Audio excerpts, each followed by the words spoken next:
ఆంధ్రప్రదేశ్లో గత 4 నెలలుగా కూటమి అధికారంలోకి వచ్చింది. వైఎస్ఆర్సీపీ పార్టీ అధికారం కోల్పోయిన సంగతి మనందరికీ తెలిసిందే.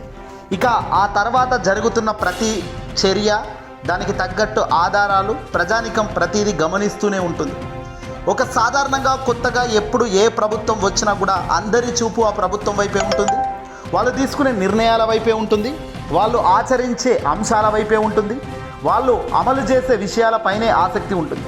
అలాంటి విషయాల్లో అటు ప్రజానికం, రాజకీయ నాయకులు, ఓడిపోయిన పార్టీకి సంబంధించిన వ్యక్తులు అందరూ కూడా ఖచ్చితంగా ప్రభుత్వం వైపే చూస్తారు. 2019లో వైఎస్ జగన్మోహన్ రెడ్డి గారు అధికారంలోకి వచ్చినప్పుడు చిన్నవాడు, వయసులో చిన్నవాడు, అనుభవం లేదు, ముఖ్యమంత్రి స్థాయికి వచ్చాడు, ఎలా పరిపాలన చేస్తాడో, ఏం చేస్తాడో, రాష్ట్రం మొత్తం నాశనం అయిపోయింది. ఇదిగో ఇలాంటి లైన్స్ అన్నీ కూడా కూటమికి సంబంధించిన Chandrababu, Telugu Desam party, yellow media, Chandrababu ఇవన్నీ కూడా చాలా బలంగా ప్రజల్లోకి తీసుకెళ్ళగలిగారు. ఒక లేని సాంప్రదాయాన్ని సృష్టించింది చంద్రబాబే. ఆనాడు లేని సాంప్రదాయాన్ని సృష్టించి ఉన్నది లేనట్టుగా, లేనిది ఉన్నట్టుగా చిత్రీకరించే కార్యక్రమంలో భాగంగా చంద్రబాబు ఎల్లో మీడియా దుష్ప్రచారంను చాలా హైలైట్గా ప్రతినిత్యం చేసేవారు. జగన్ ఏది చేసినా అటర్ ఫ్లాప్ అనేవారు. జగన్ ఏ నిర్ణయం తీసుకున్నా వేస్ట్ అనేవారు. ఇప్పుడు ఆంధ్రప్రదేశ్లోకి సంబంధించి అనుకోనో అది దేవుడి దయో, ప్రజలు ఇచ్చిన ఓట్లో, ఈవీఎంల మాయో అల్టిమేట్గా కూటమి అధికారంలోకి రాగలిగింది. కూటమి అధికారంలోకి వచ్చి 4 నెలల పరిపాలన అందించడం కూడా చూస్తూనే ఉన్నాం. ఇక్కడే వైసీపీకి సంబంధించి జగన్ డౌన్ అయిపోయారు. జగన్ ఓటమి చెందడం చాలా బాధాకరం అయినప్పటికీ మళ్ళీ జగన్ పైకి రాలేకపోతున్నాడు. జగన్ అసలు మాట్లాడట్లేదు. ఇలాంటివన్నీ కూడా వినపడ్డాయి. కానీ కట్ చేస్తే జగన్మోహన్ రెడ్డి గారు ఈ ఉత్తేజం నుంచి బయటకు వచ్చారు. పూర్తిగా ఆయన ఒక మళ్ళీ మాస్ యాంగిల్ బయటకు లేపారు. సాధారణంగా ప్రతిపక్షంలో ఉన్నప్పుడు ఓ మాదిరి, అధికారంలో వచ్చినప్పుడు ఓ మాదిరి ఉంటారు రాజకీయ నాయకులన్నీ. ఇప్పుడు జగన్మోహన్ రెడ్డి గారు పూర్తి స్థాయిలో ప్రతిపక్షంలో ఉండే, ఏ రాష్ట్రంలో ప్రతిపక్షంలో ఏ స్థాయిలో రాజకీయ నాయకుడు ఉండాలో ఆ స్థాయికి వచ్చేశాడు. తెలుగుదేశం పార్టీకి సంబంధించిన బీజేపీ, జనసేన ఈ కూటమిని ప్రశ్నించేటట్టు ప్లాన్ చేసుకుంటూ ఆయన అడుగులు వేస్తున్నారు. ఖచ్చితంగా వైఎస్ఆర్సీపీ పార్టీ బలంగా రిప్లై ఇస్తుంటుంది.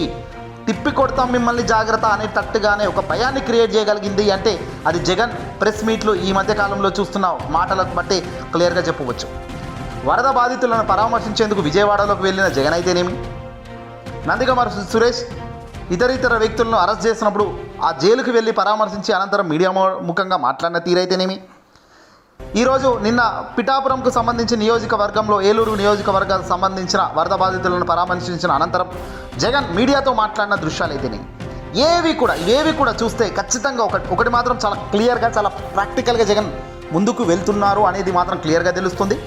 చంద్రబాబు గతానికి ఇదిగో ఇప్పటికీ ఉన్న తేడాని వివరించే కార్యక్రమం జగన్ బలంగా చేస్తున్నారు.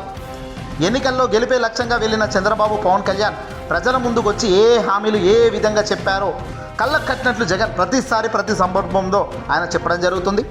అంటే ప్రజలు ఎక్కడో చోట ఖచ్చితంగా స్లిప్ అయ్యారు. ఆ స్లిప్ అయిన దాన్ని పట్టుకొని చంద్రబాబు అధికారంలోకి రాగలిగారు. కానీ అధికారంలోకి రాగలిగారు కానీ ఇచ్చిన మాట నిలబెట్టుకున్నారా? ఇచ్చిన మాటను అమలు చేశారా? ఇచ్చిన మాటను తూచా తప్పకుండా వాస్తవ రూపంలోకి తీసుకురాగలిగారా అంటే ఖచ్చితంగా ఈ అన్ని అంశాలలో కూటమి ఫెయిల్ అవుతూనే ఉంది. గడిచిన 4 నెలల నుంచి వాళ్ళు ఇచ్చిన సూపర్ 6 హామీల ఊసు లేదు. పవన్ కళ్యాణ్ దీనిపై మాట్లాడడం లేదు. చంద్రబాబు అయితేనేమి ఏకంగా డబ్బులు లేవు, ఖజానా ఖాళీగా ఉంది అని మొదటే అసెంబ్లీ సాక్షిగా చేతులెత్తేసిన వైన్యాన్ని మనం చూసాము. మరి ఇలాంటి పరిస్థితుల్లో ఇటు జగన్మోహన్ రెడ్డి గారు గతంలో 2019 నుంచి ఆయన పరిపాలన చూసుకుంటే, ఆయన పరిపాలన ఆలోచన చేస్తే కనుక ఏదైనా చెప్పింది చేశాడు. అటు ఇటుగా చిన్నవి కావచ్చు, కానీ మేజర్ పోర్షన్ ఆఫ్ ద పరిపాలన, major portion of Jaganmohan Reddy గారు ఇచ్చిన మాటలకు మాత్రం కట్టుబడే ప్రతి నిర్ణయం ఆయన అమలు చేశారు. ప్రతి సంక్షేమ పథకం నేరుగా డోర్ స్టెప్ ద్వారా ఇంటి వద్దకే వచ్చింది. కులం చూడలేదు, మతం చూడలేదు, రాజకీయం చూడలేదు అని జగన్ సభల్లో చెప్పే మాట కాదు, వాస్తవ రూపంలో జరిగిన తీరు అనేది ఇప్పుడు ప్రజలు డిస్కస్ చేస్తున్నారు. ఎందుకు ఇలా డిస్కస్ చేస్తున్నారు? ఎప్పుడైతే కూటమి తాము ఇచ్చిన మాటను చేయలేకపోయి చేతులెత్తేసే కార్యక్రమం అక్కడ చేయడం మొదలెట్టిందో అప్పుడు డిఫరెన్స్ అనేది ప్రజానికం కూడా ఆలోచన చేస్తుంది. జగన్ తాజాగా పెంచిన ఈ ఉత్తేజం, ఈ భరోసా, ఈ ధైర్యం, ఈ నమ్మకం ఈరోజు వైసీపీలో భారీగా జోషును నింపే కార్యక్రమానికి శ్రీకారం చుడుతున్నారు. రాబోయే మరికొద్ది నెలల్లో అంటే డిసెంబర్, జనవరి కల్లా ఫుల్ ఫ్లెడ్జ్డ్గా వైఎస్ఆర్సీపీ పార్టీకి సంబంధించిన క్యాడర్ కావచ్చు, నాయకులు కావచ్చు, గ్రౌండ్ లెవెల్లో బలపరుచుకుంటూ మళ్ళీ నింగికెగరని పక్షిగా మాదిరిగా బలమైన ప్రత్యర్థిగా ఎదిగే పరిస్థితి కనబడుతుంది. చంద్రబాబు ఏం చేయాల్సిన అవసరం లేదు, ఇచ్చిన మాటను ఆయన అమలు చేసే పరిస్థితి లేదు అనేది తెలుస్తుంది.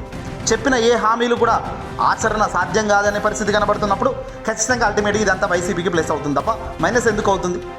దీన్ని అందిపుచ్చుకోవడంలో, దీన్ని ప్రచారణ చేయడంలో, దీన్ని ప్రజల ముందుకు తీసుకెళ్లడంలో, దీన్ని ప్రతినిత్యం ప్రజల్లోకి వాస్తవాలు కళ్ళకు కనిపించేలా చేయడంలో జగన్ చేస్తే చాలు, మిగతాది చంద్రబాబే అల్టిమేట్గా వైసీపీకి ప్లస్ అయ్యే మాదిరిగా తాను చేస్తారు.